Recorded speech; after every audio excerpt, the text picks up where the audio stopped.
1, 2. Can you give us a quick 1, 2, please, Steve? 1, 2, 1, 2, 1, 2. Perfect. Okay, we're recording. Sitting opposite me today, in possibly the best background I've done yet with a guest, is Steve Cradock. How you doing, Steve? Yeah, I'm good, thank you. Yeah. So, before we get on to the podcast, I just want to kind of ask you how you've been finding the situation that we're in as both a human, and a husband and father, as well as a creative. Well, the shitter about everything is that we're not. We should be on the road now. I should be playing with the Paul Weller group. But it is what it is. It's taken out of our hands. So it's kind of. It feels like, you hear stories about people having gap years, don't you? When they go to university or something, and it feels like a gap year for a 50-year-old. Which is too late in life. But it's. I've got my family here, which has been great. I've been hanging out with my boy Cass and Sunny, my daughter. Is this down in Devon? In Devon, yeah. Lovely. And I've been able to record, thankfully. I've been doing some recordings with Paul Weller's daughter, Leah. Nice. I've also been, not recording, but I've been mixing a girl called Yasmin Kiddle. I've been working with her for a couple of years now, and she's been putting out a track each month of this year. So there's 6 tracks out on Spotify or the download sites where you can listen to that stuff. It's been great. So have you found that kind of key to kind of ticking over, being able to sort of immerse yourself in the creative side of what you do? It's kind of the same as what I would normally do, if I'm honest, apart from the fact that I'm not out on the road. Yeah. It's what I do is sort of sit in my den and make music with people. Okay.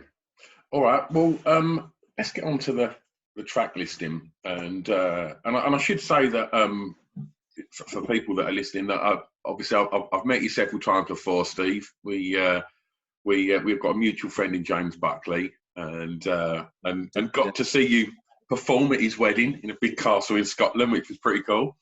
Yeah. And you've come down and spun records at my club as well, and I believe Ocean Colour Scene played the club as well in the early days. I think we played it in 1991. That's right. Yeah, that's right. Yeah, we might have played it a couple of times. Nice. All right, Steve. Well, for track 1, I want to know what you think is the song with the greatest ever intro. Right. Which is, firstly, it's a very difficult question, that is, because there's so many. But I'm gonna go with a song by Dusty Springfield called "Mr. Dream Merchant." Wonderful record. Good. I'm pleased you know it. Yeah, the intro is heavenly light, isn't it? It starts with that harp, and then it's got this beautiful drum roll. I'd love to know who played the drums on that. Yeah. And it's just so beautiful. I watched. Did you watch the recent documentary on Dusty that was on BBC? No. Oh, it was amazing. It was so BBC, man. I don't watch all that. I don't watch that shit, man. Do you know? Like, it was something really interesting about Dusty that I never knew, and it was the fact that all of the big dramatic kind of wrist flicks and that when she'd perform, was apparently. She'd have lots of the lyrics written on her wrist. I thought she was going to say a line of gear. Yeah, just straight off the wrist. Well, apparently, she had loads of lyrics on there. She didn't know words. Well, there you go. Yeah, absolutely. I didn't actually watch it, actually. Is it on that catch-up thing? Yeah. It's an interesting story. She was definitely a troubled soul, Steve. Yeah, I hear that, yeah. But I really love 60s stuff, Oh, it's incredible. So in regards to intros, I always ask musicians this, and for, looking at the work you've done with Ocean Colour Scene, like, especially when the band sort of exploded, like, so many iconic intros. like, has the way that you approach songwriting changed from back when the band started, Steve, to now? Because the fact that the industry's changed so much in the way that people listen to music, they're not necessarily record buyers anymore. There's lots of people streaming. Do you see what I'm saying with the question? I just want to know, like, how you approach the songwriting, an intro. Do you still write for radio? Well, Is that a consideration? No, we never did that anyway. We started it that's what flowed and that's what came naturally to us. Yeah. And we kind of did it enough, really. I don't know how many more intros, or maybe I just didn't have enough after that. Do you know what I mean? But there was a few on the first 2 albums that worked, and then we kind of, you feel you're just repeating that thing if you kept doing that, Yeah. So the intro stopped after that, really. Yeah. And then we would just play Simon songs. Yeah. I think even I don't know if you know a song called July, but I think even by then, I think Simon was getting irritated by the riff intro, Really? Yeah, which is fair enough. I think. Yeah. We've done enough of it. Okay. Track 2, Steve. I want to know what the first song you remember hearing that had an emotional impact on you. I've also got a few more, if you don't mind me going on. On the intros, you want some honourable mentions? Yeah. Throw them in, mate. Throw them in. I was thinking about So Sad About Us by The Who, which is in a way, a simple, I guess, it's just really just the D-shaped chord playing 3 different notes over it. I think that's a classic intro. And in the same way, which is quite similar, is Feel a Whole Lot Better by The Byrds. That's got that sort of jangle, but I think is really beautiful and memorable, emotive intros. And a recent new one is by a rap artist called Leaf Dog. It's a track called Some People Say, and I don't know how he's done it. I think he's incredible, Leaf Dog. It sounds like some old 50s records. Intro, it's really dramatic. Really, I don't even know if he sampled it or whether he would have replayed it. I don't know. Well, I've not heard that, but we do put a Spotify playlist to accompany this podcast, so I'll make sure that's. For yourself, it's really, really special, I think. I'll check that. So for track 2, Steve, I want to know what the first song you remember hearing was that had an emotional impact on you. It would have been the B-side of Bitterest Pill by The Jam, which is a song called Pity Poor Alfie.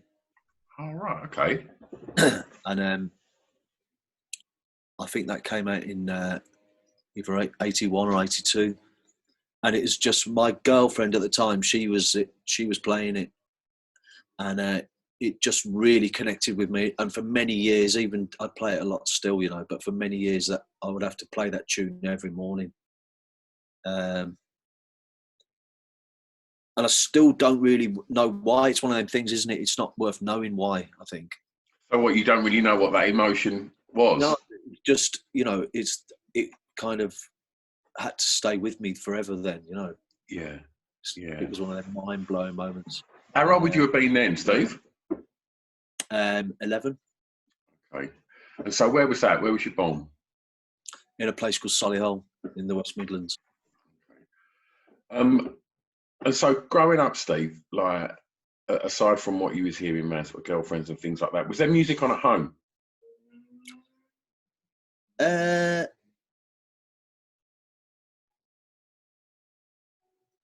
think so. I can't really remember. I mean, my mum and dad had really shit sort of like Christmas albums, and I'll tell you what they had, right? When they got their first car cassette player, it would have been there was a Darts Greatest Hits. When at the time, I mean, I'm on about when I was kind of a 6, 7, 8-year-old. Yeah. I ended up loving all those songs, but when you get to a certain age, you realise that they're absolute shit. You know what I mean? Yeah. And there was a Mamas and the Poppers Greatest Hits, which I still really love them. Yeah. And since you find out that people like the Wrecking Crew all played on their records, really well played records, great vocal arrangements, and I think great songs, even if they were covers. They were great versions of them. Yeah, absolutely. So that, and there was a Shadows Greatest Hits. Did that? I thought was great, you know. Was you obsessing over music at a young age, Steve?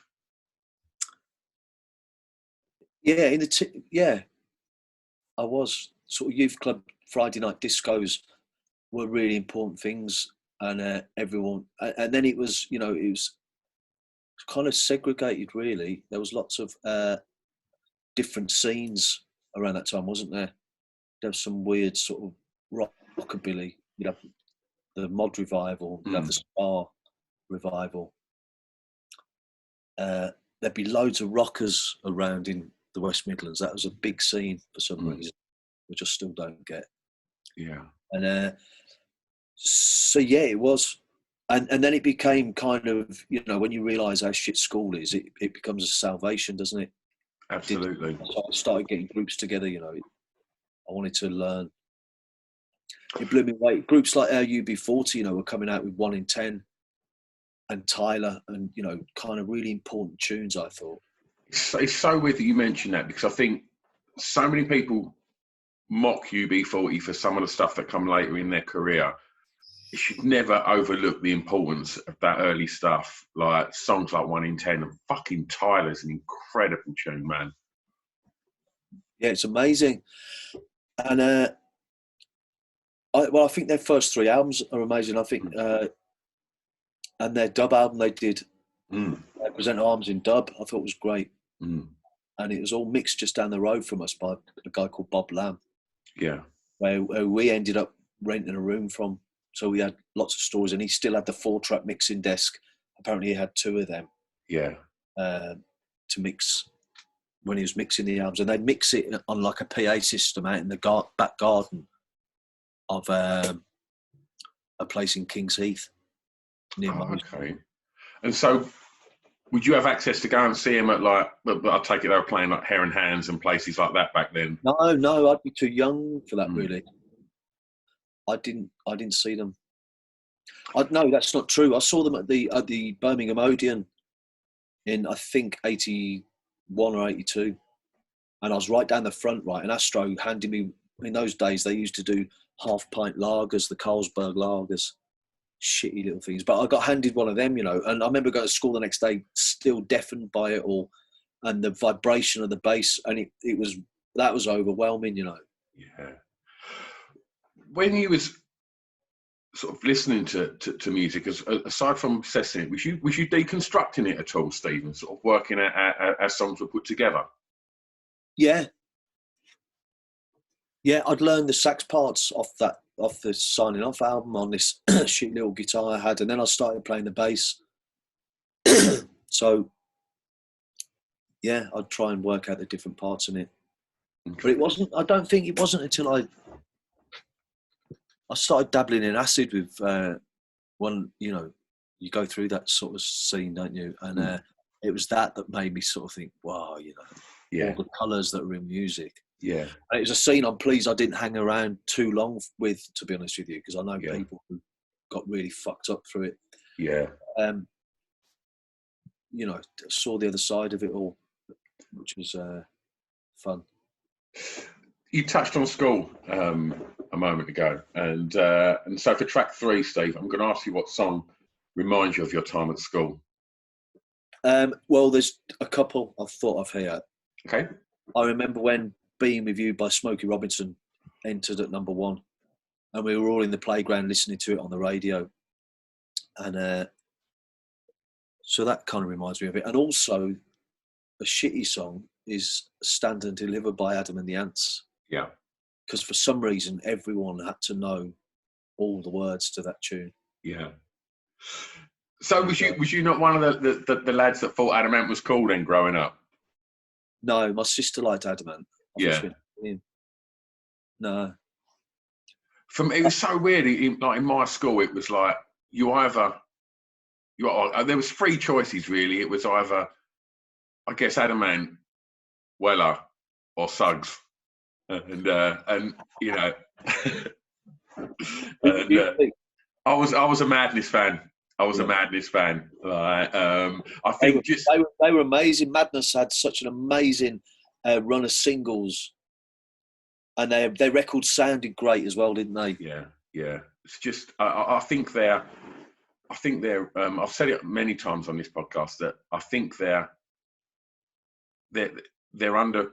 They're not acknowledged for what they've done. I think that because maybe the kind of novelty value of their videos and that might have kind of made people not necessarily realise the importance of records like Embarrassment coming out at the time it did. They were. It was some smart social commentary in what Madness was doing. Yeah, but you know what? All that recognition bollocks is. I think the people who love them, and if you don't, then you don't deserve to. Yeah. I mean, what is recognition? Would that mean like a blue plaque in Camden? I'm sure. Yeah, I don't know. I mean, you get to a certain age, they might think, oh, something like that is nice, but they know that they do mad stock, and I think they know their worth. Yeah, and you're right. It is. It's those that know their worth. Do you know what I mean? It's like it's known full well that it's the fans that make all that happen anyway, isn't it? People absolutely. who they speak to through their music. Okay, so in regards to school, Steve, I mean, you mentioned earlier that music started to overtake it then. So was you not a fan of school? Did you not enjoy it? I don't think anyone is, are they? If you're a fan of school, you're weird. No, I wasn't. I mean, it's...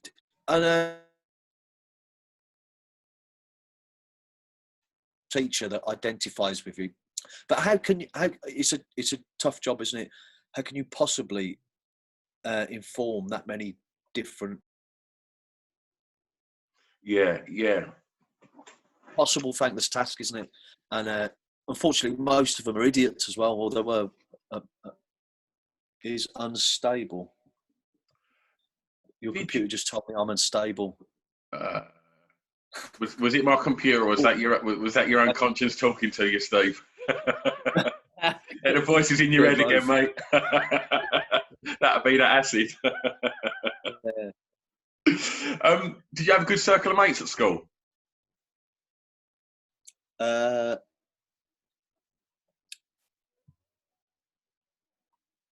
No, not really. Can't remember. I didn't. I hung out with people who wanted to play music or who listened to music. So at school, was that what you wanted to be? Musician? Yeah. Done all right then. Well, I'm lucky enough to still be playing music, and I'm thankful for that. But, especially at an early age, you kind of have to be well, you just, it takes you, doesn't it? It's a calling, I think. And from that onwards, you always have to, from that moment onwards, you see that that's your path, Yeah. So you don't feel, it gives you an elitist thing, which to feel like that at my age would be stupid and rude, right? But at that age, at a younger age, it's a good thing, and it builds up, your identity. Was you a confident kid then? No. I'm still not confident. But, it's, Did you like the attention that being in a band brought you?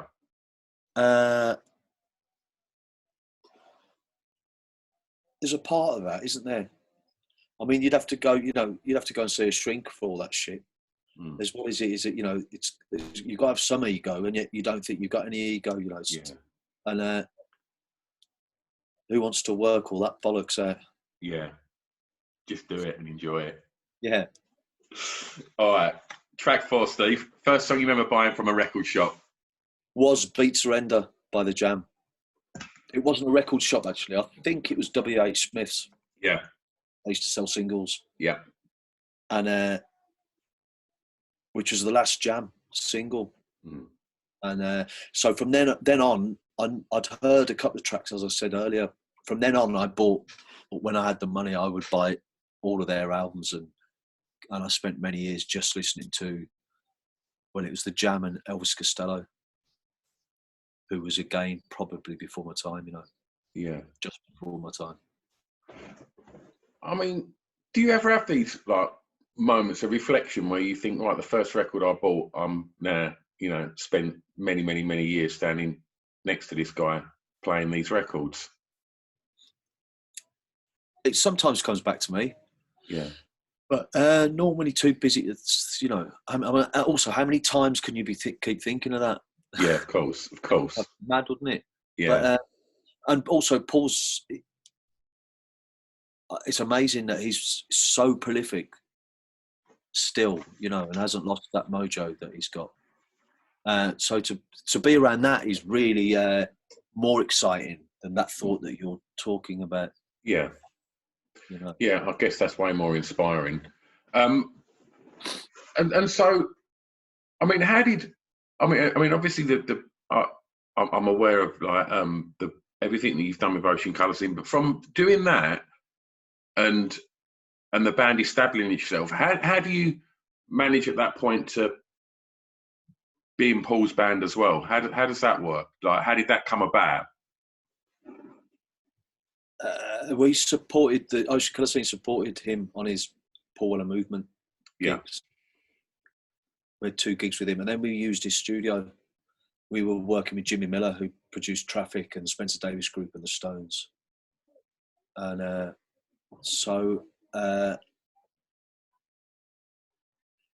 met him then. I bought a scooter off him actually when I was at the studio, which was cool. And he recognised me from when I went down to the studio as a younger kid, as a fan. And I don't know, he was looking to get a second guitar player, and he thought I would be all right with it. And at the time we were all back on the Enterprise Allowance scheme, which is, you know, was a great thing at the time, you know. It allowed musicians and creative sorts to carry on doing what you're doing. So we were going through that. So it kind of, he just thought that I would be an appropriate guitarist, which, you know, really surprised me, because I knew that I wasn't nowhere near good enough for that. But I learned quickly, you know, and yeah, that's it really. So how do you find kind of getting the, you know, as the balance something that, because, you know, you mentioned producing the artists at the beginning of the podcast, and obviously, you know, Ocean Colour Scene are always actively out and about and touring, and obviously as is Paul, and Specials as well. Like, you're master plate spinner really, aren't you, Steve? What? You're a big plate spinner. Yeah, it was kind of the last couple of years were pushing my luck really, I guess. Yeah. But I didn't want to let anyone down also. Yeah. So how did the Specials gig come about? Horace and Linville told me that they saw me playing with Paul. I think Paul was on the bill, the same bill as the Specials. I think it was maybe in Italy. Mm-hmm. And they just earmarked it. I think that there was maybe some issues with Roddy, or Roddy had with the group, and they just kind of checked me there. And I just got a call from their manager, Steve, who's a Brummie guy, right? And I thought it was one of my old Brummie mates taking the piss, so I put the phone down. Just quite amusing. So how has that been? It's great, you know. I mean, again, the Specials are a group that I grew up with. We all did if we were of that generation. And they're a really important group, you know. And so I was just blown away, really, that I was being asked to come and play with them. And then when I play with them, it's, you know, they were so friendly, you know, so accommodating, and it's, you know, it was a dream. Wonderful. I'm loving the fact that you're definitely in some rural places down there. I can hear chickens, I'm sure. We've got a couple outside, yeah. He's a cunt, man. He keeps biting. He does this sort of sideways shuffle, like does that to you. And you can't tell whether to run or if he's just checking you out. But normally he just bites you. All right, brilliant. Track 5, Steve. The song that soundtracked your year's clubbing. Right. Well, it would be. There's a couple of them actually, but there was this great club in Birmingham. It was in the basement of a place called the Institute in Digbeth, called the Sweat Club, and it was really. Again, it's quite a short-lived thing, really. It's like anything, you know, it lasted for a couple of years before the E's started to turn nasty. It's quite strange, isn't it? But the songs were, there was Matha by the who was it again? It's the Dave Pike set. You know, it's kind of Indian vibes. Indian vibes, yeah. So can I ask you a question on that, Steve? Yeah. So is Weller anything to do with that? Well, him and Marco, and I think it was Crispin from Galliano on drums. They did a version of it, but this is the original. Yeah. This is the original version. I'm not sure what year it was done, but there was a great DJ called Cheese Dip who would play Matha, and then over the top he would do the "I Have a Dream" speech by Martin Luther King. Because there's a huge intro on that as well, isn't there? Just the sitar before it drops. Yeah, yeah. So it would be that tune, or it would be Red Light Spells Danger by Billy Ocean. Oh, what a record! What a record! Yeah. The energy in that record, it just powers along, doesn't it? Yeah, it's brilliant.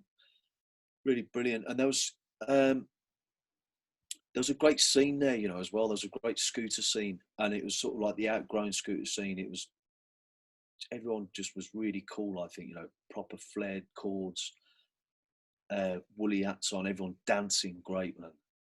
So would this been kind of what, 88, 89? No, it'd have been like 90. It was later than that. We didn't. It was kind of. I was into like the Roses and the Lars in '89. Right.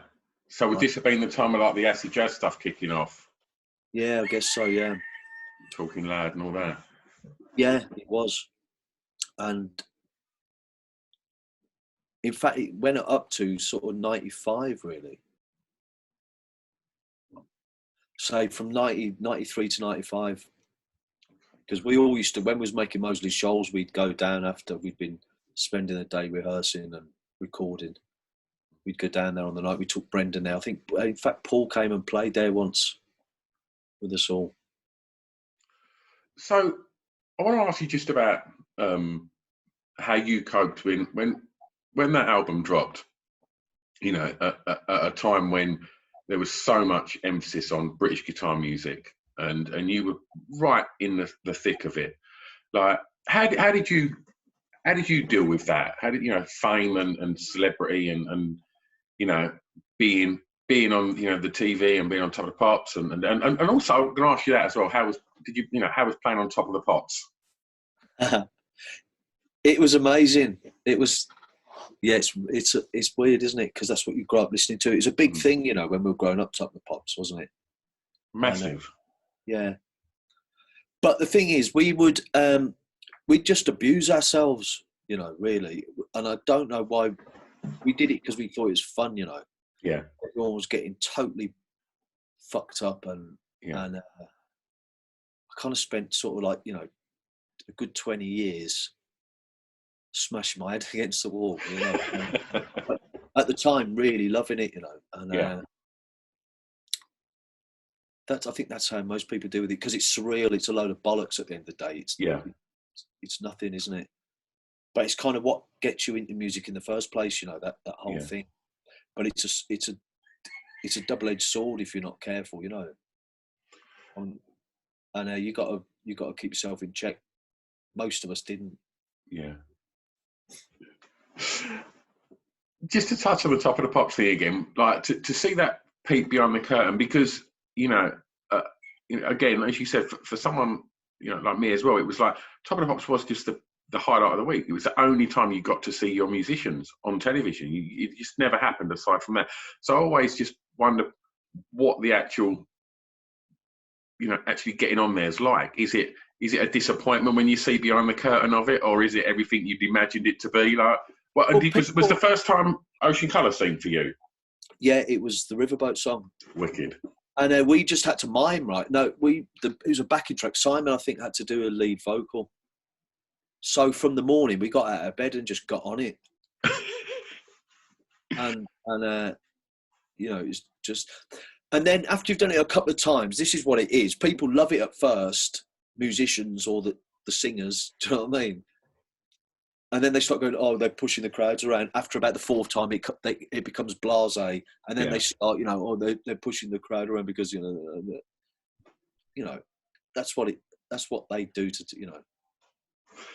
Okay. I mean, for fuck's sake, they used to have Jimmy Savile doing it. You know what I mean? I'm sure there's worse things going down. Yeah, you definitely want people pushing the crowd away from him, mate. Fucking hell. I'm going to take you back to your home county, Steve. For track 6, favourite song from an artist from your home county.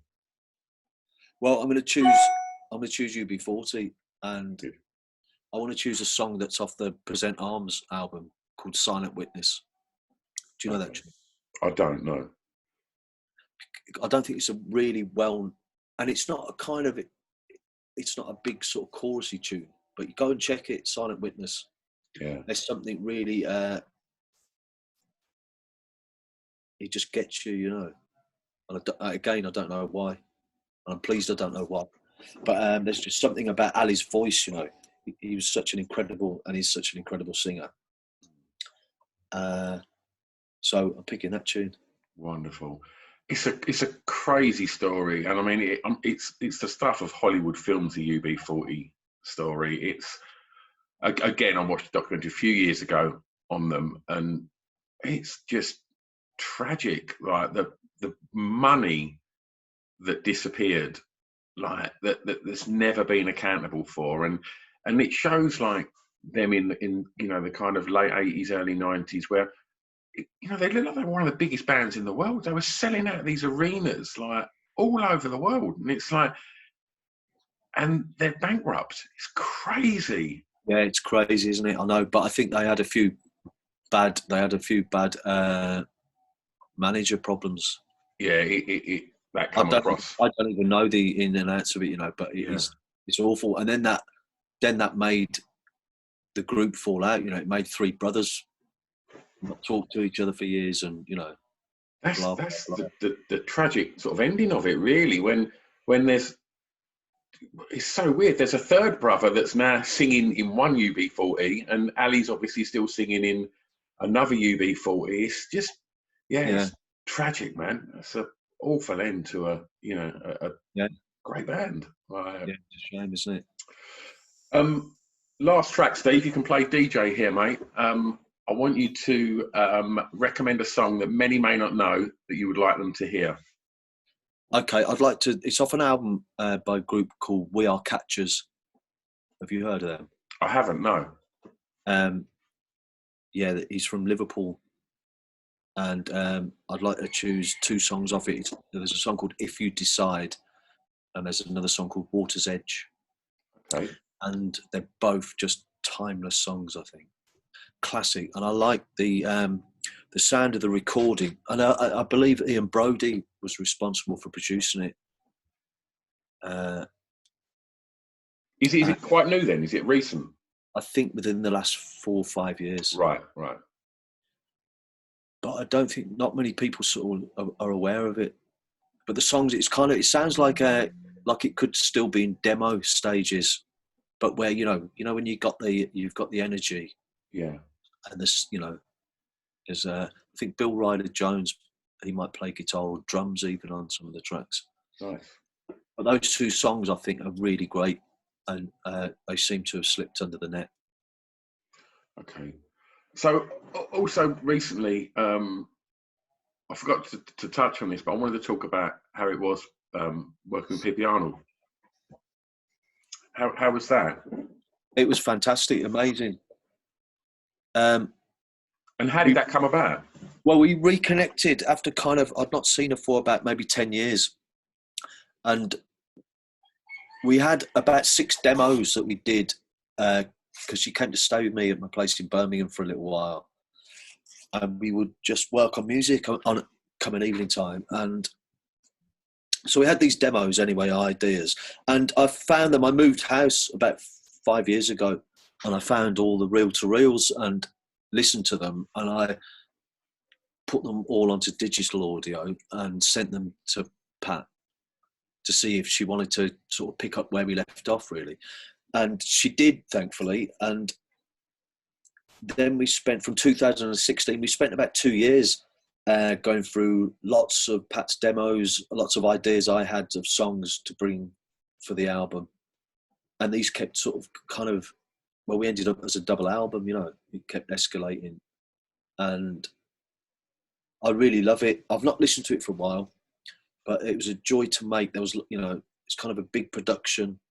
I wanted to try and, as a fan, I thought it'd be nice to see what her third album on Immediate could be like. That's where my mind was when we was trying to make it. And it was just made on this laptop I've got in front of me here, you know, in the studio, which is a garage, you know. So